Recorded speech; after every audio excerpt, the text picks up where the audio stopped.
നമസ്കാരം സുഹൃത്തുക്കളെ, എൻ്റെ പേര് അശ്വതി. വെൽക്കം ടു ഹർഷിതം എജ്യൂടെക്. 10th പ്രിലിംസ് അടുത്ത ഘട്ടത്തിൽ പരീക്ഷ എഴുതുന്നവർക്ക് വേണ്ടി ഏറ്റവും പ്രധാനപ്പെട്ട ചോദ്യങ്ങളുടെ ഡിസ്കഷനാണ്. ഒരു ക്ലാസ്സിൽ നിന്ന് തന്നെ 2-3 മാർക്ക് ഉറപ്പിക്കാവുന്ന ചോദ്യങ്ങൾ മാത്രം. ഓക്കെ, ക്ലാസ്സിലേക്ക് പോകാം. നമ്മുടെ ടെലഗ്രാം ചാനൽ ജോയിൻ ചെയ്യാത്തവരുണ്ടെങ്കിൽ ഫസ്റ്റ് കമന്റ് ഒന്ന് ചെക്ക് ചെയ്തേക്കാം. ലിങ്ക് ഞാൻ പിൻ ചെയ്ത് വെച്ചിട്ടുണ്ട്. സ്റ്റാർട്ട് ചെയ്യാം.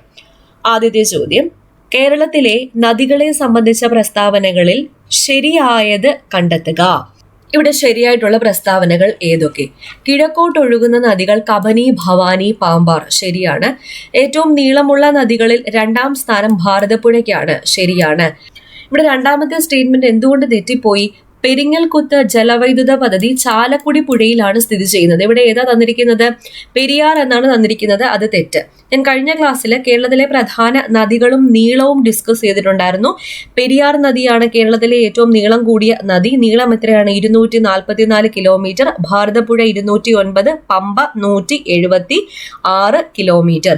കേരളത്തിൽ കിഴക്കോട്ട് ഒഴുകുന്ന നദികളുടെ എണ്ണം 3 കബനി, ഭവാനി, പാമ്പാർ. അതിൽ ഏറ്റവും വലുത് കബനിയാണ്. കബനി നദി വയനാട് ജില്ലയിലൂടെ ഒഴുകുന്നു. 41 നദികൾ പടിഞ്ഞാറോട്ട് ഒഴുകുന്നു. 3 നദികൾ കിഴക്കോട്ട് ഒഴുകുന്നു.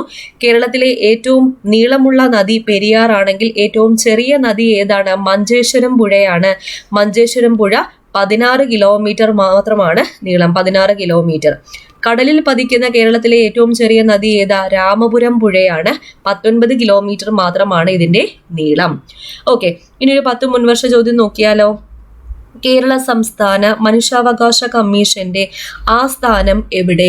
തിരുവനന്തപുരം. തിരുവനന്തപുരത്താണ് കേരള സംസ്ഥാന മനുഷ്യാവകാശ കമ്മീഷന്റെ ആസ്ഥാനം. ലിറ്റിൽ പ്രൊഫസർ സംരംഭം ആരംഭിച്ച സർവകലാശാല ഏതാണ്? കാലിക്കറ്റ് സർവകലാശാലയാണ് ലിറ്റിൽ പ്രൊഫസർ സംരംഭം ആരംഭിച്ച സർവകലാശാല.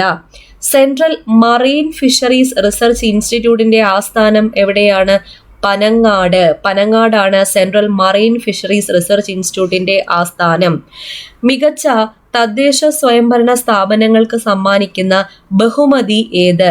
സ്വരാജ് ട്രോഫി. സ്വരാജ് ട്രോഫിയാണ് മികച്ച തദ്ദേശ സ്വയംഭരണ സ്ഥാപനങ്ങൾക്ക് സമ്മാനിക്കുന്ന ബഹുമതി.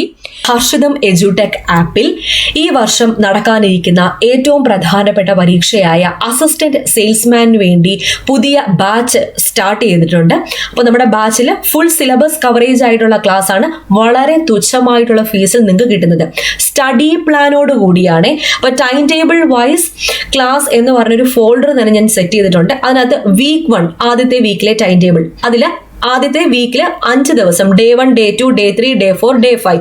Day 1 എന്തൊക്കെയാണ് പഠിക്കാനുള്ളത് കൊടുത്തിട്ടുണ്ട്. Day 2, Day 3, Day 4, Day 5. ഈ 5 ദിവസം നിങ്ങൾ പഠിച്ചിട്ട് 2 ദിവസം റിവൈസ് ചെയ്യുക. ഫോർ എക്സാമ്പിൾ തിങ്കൾ മുതൽ വെള്ളി വരെ നിങ്ങൾ പഠിച്ചു. ശനിയും ഞായറും റിവൈസ് ചെയ്യുക. ഞായറാഴ്ച രാത്രി അറ്റൻഡ് ചെയ്യാനുള്ള ടെസ്റ്റും ഞാൻ അതിനകത്ത് ഇട്ടിട്ടുണ്ട്. അങ്ങനെ വീക്ക് 1, വീക്ക് 2 ആയിട്ട് ഞാൻ ഓൾറെഡി അതിനകത്ത് അറേഞ്ച് ചെയ്തിട്ടുണ്ട്.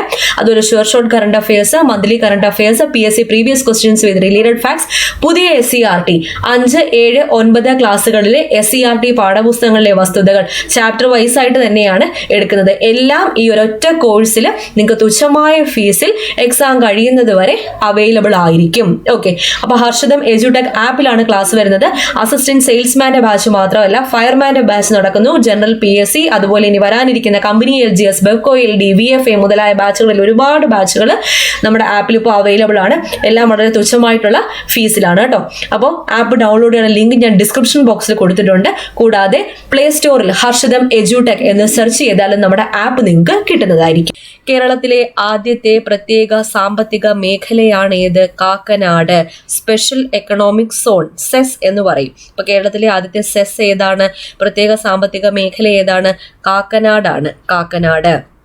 കേരളത്തിൽ ബ്രഹ്മസമാജത്തിന്റെ ആദ്യ ശാഖ ആരംഭിച്ചത് എവിടെ? കോഴിക്കോട്. എല്ലാം പ്രീവിയസ് ക്വസ്റ്റ്യൻസ് ആണ്. തിരുവിതാംകൂറിൽ അമേരിക്കൻ മോഡൽ ഭരണഘടന അല്ലെങ്കിൽ ഭരണ സംവിധാനം നടപ്പിലാക്കിയത് ആര്? CP Ramaswami Iyer. Sir CP Ramaswami Iyer. സ്വകാര്യ മേഖലയിൽ പ്രവർത്തിക്കുന്ന കേരളത്തിലെ ആദ്യത്തെ ജലവൈദ്യുത പദ്ധതി ഏതാ?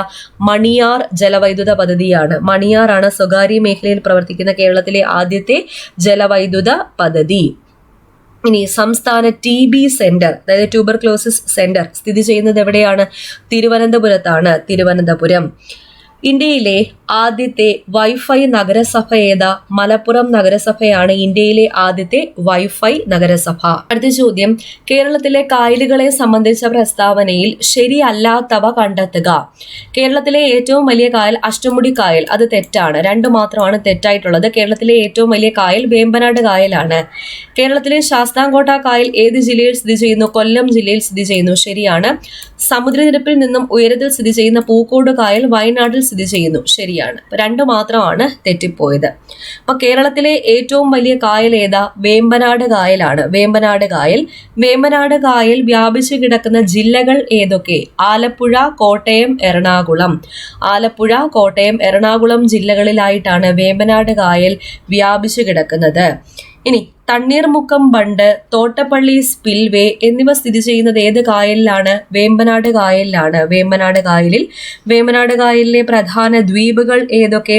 പാതിരാമണൽ, വൈപ്പിൻ, വല്ലാർപാടം, വെല്ലിംഗ്ടൺ, കടമക്കുടി, പെരുമ്പളം എന്നിവ. അപ്പോൾ വേമ്പനാട് കായലിലെ പ്രധാന ദ്വീപുകൾ ഏതൊക്കെയാണ്? പാതിരാമണൽ, വൈപ്പിൻ, വല്ലാർപാടം, വെല്ലിംഗ്ടൺ, കടമക്കുടി, പെരുമ്പളം എന്നിവയാണ്. വേമ്പനാട് കായലിലെ ഏറ്റവും വലിയ പ്രകൃതിദത്ത ദ്വീപ് ഏതാണെന്ന് ചോദിച്ചാൽ അത് പാതിരാമണലാണ്. പാതിരാമണൽ. ശാസ്താംകോട്ട, അഷ്ടമുടി, വേമ്പനാട് ഈ 3 കായലുകളെയാണ് റംസാർ പട്ടികയിൽ കേരളത്തിൽ നിന്ന് ഉൾപ്പെടുത്തിയിരിക്കുന്നത്. ഈ 3 കായലുകളെയും റംസാർ പട്ടികയിൽ ഉൾപ്പെടുത്തിയ വർഷം 2002. ഓക്കെ, ഇനി കുറച്ച് മുൻവർഷ ചോദ്യങ്ങൾ നോക്കാം. കേരളത്തിലെ പ്രധാനപ്പെട്ട ഗവേഷണ സ്ഥാപനങ്ങളാണ്, ഗവേഷണ കേന്ദ്രങ്ങളാണ്. PSC എപ്പോഴും ചോദിക്കാറുള്ളതാണ്. കുരുമുളക് ഗവേഷണ കേന്ദ്രം സ്ഥിതി ചെയ്യുന്നത് എവിടെ? പന്നിയൂരാണ്. പന്നിയൂർ ഏത് ജില്ലയിലാണ്? കണ്ണൂർ. കണ്ണൂർ ജില്ലയിലെ പന്നിയൂരിലാണ് കുരുമുളക് ഗവേഷണ കേന്ദ്രം സ്ഥിതി ചെയ്യുന്നത്. ഏത്തവാഴ ഗവേഷണ കേന്ദ്രം സ്ഥിതി ചെയ്യുന്നത് എവിടെയാണ്? കണ്ണാറ, തൃശൂർ. തൃശൂർ ജില്ലയിലെ കണ്ണാറയിലാണ് ഏത്തവാഴ ഗവേഷണ കേന്ദ്രം സ്ഥിതി ചെയ്യുന്നത്. നെല്ല് ഗവേഷണ കേന്ദ്രങ്ങൾ പല സ്ഥലങ്ങളിലുണ്ട്. എവിടെയൊക്കെ? പട്ടാമ്പി, മങ്കൊമ്പ്, വൈറ്റില, മണ്ണുത്തി. മങ്കൊമ്പ് ഏത് ജില്ലയാ? ആലപ്പുഴ ജില്ലയാണ്. മങ്കൊമ്പ്, പട്ടാമ്പി, വൈറ്റില, മണ്ണുത്തി എന്നിവിടങ്ങളിൽ നെല്ല് ഗവേഷണ കേന്ദ്രം സ്ഥിതി ചെയ്യുന്നു.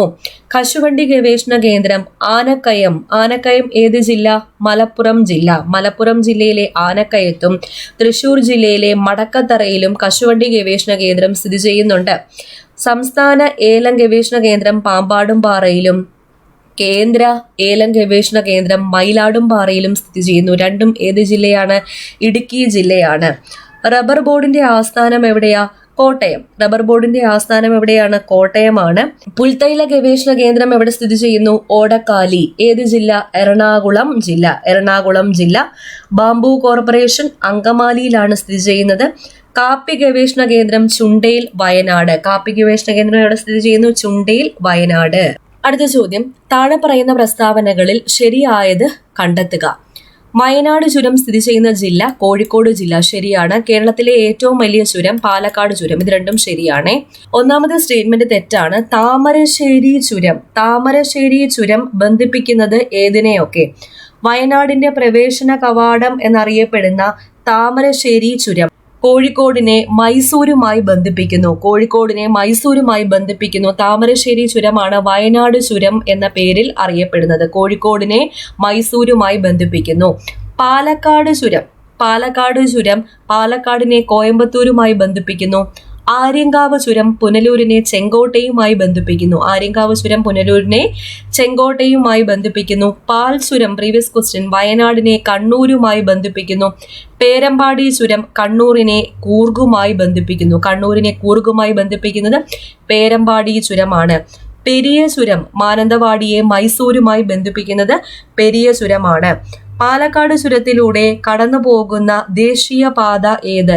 NH 544 ആണ് പാലക്കാട് ചുരത്തിലൂടെ കടന്നു പോകുന്ന ദേശീയപാത. വയനാട് ചുരത്തിലൂടെ കടന്നു പോകുന്ന ദേശീയപാത NH 766ഉം ആര്യങ്കാവ് ചുരത്തിലൂടെ കടന്നു പോകുന്ന ദേശീയപാത NH 744 ആണ്. NH 744. ഇനി തിരുവനന്തപുരത്തെയും തിരുനെൽവേലിയെയും തമ്മിൽ ബന്ധിപ്പിക്കുന്ന ചുരം ഏതാണ്? ആലുവാമൊഴി ചുരമാണ് തിരുവനന്തപുരത്തെയും തിരുനെൽവേലിയെയും തമ്മിൽ ബന്ധിപ്പിക്കുന്നത്. ബന്ദിപ്പൂർ വന്യജീവി സങ്കേതത്തിന് അടുത്തായി കാണപ്പെടുന്ന ചുരം ഏതാണെന്ന് ചോദിച്ചാൽ പേരമ്പാടി ചുരമാണ്.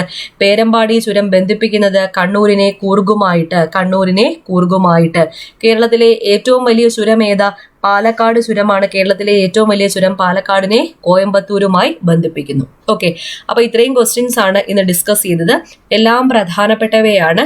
കൂടുതലും മുൻവർഷ ചോദ്യങ്ങൾ മനസ്സിലായെന്ന് വിചാരിക്കുന്നു. ഇനി വരുന്ന പരീക്ഷകൾക്കൊക്കെ പ്രതീക്ഷിക്കാവുന്ന ചോദ്യങ്ങൾ. നമ്മുടെ ഹർഷിതം എജ്യൂടെക് ആപ്പിൽ ക്ലാസ്സുകളൊക്കെ നടന്നു പോവുകയാണ്. അപ്പോൾ ജോയിൻ ചെയ്യാൻ താല്പര്യമുള്ളവർക്ക് എല്ലാവർക്കും ജോയിൻ ചെയ്യാം. അഡ്മിഷൻ ഓപ്പൺ ആണ്. ഇപ്പോഴാകുമ്പോൾ റിപ്പബ്ലിക് ഡേ ഓഫറും നിങ്ങൾക്ക് കിട്ടുന്നതായിരിക്കും. ആപ്പ് ഡൗൺലോഡ് ചെയ്യാൻ ലിങ്ക് ഞാൻ ഡിസ്ക്രിപ്ഷൻ ബോക്സിൽ കൊടുത്തിട്ടുണ്ട്. അടുത്ത ക്ലാസ്സിൽ വീണ്ടും കാണാം.